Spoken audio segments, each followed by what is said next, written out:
Political news, sport news, crime news કે તમારા રાજ્યના સમાચાર, તમારા શહેર, તમારી આસપાસ બનતા ભ્રષ્ટાચાર, હવે દરેક ખબર પર રહેશે અમારી નજર.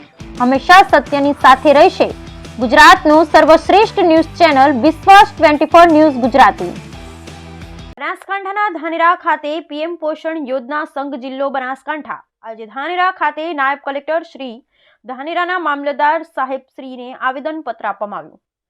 વિષય ધાનેરા તાલુકામાં પીએમ પોષણ શક્તિ નિર્માણ યોજનાનું ભારત સરકારના યોજના અંગેના ગેજેટના રૂલ્સ વિરોધ ખાનગીકરણ અટકાવવા બાબતે સંદર્ભે તારીખ 16/4/2019 રોજ આજે ધાનેરા ખાતે આવેદનપત્ર આપવામાં આવ્યું હતું. મધ્યાહન ભોજન યોજના ધાનેરા તાલુકા પ્રમુખ ભેરાભાઈ ડી શ્રીમાળી, ઉપપ્રમુખ શ્રી રમેશભાઈ પટેલ, દિનેશભાઈ સોલંકી, મંત્રી ધાનેરા તાલુકાના 128 સંચાલકો ભાઈઓ તથા બહેનો, રસોઈયા તથા હેલ્પરો મળી આવેદનપત્ર આપવામાં આવ્યું. Bureau report Jashwant Barot, Dhanera.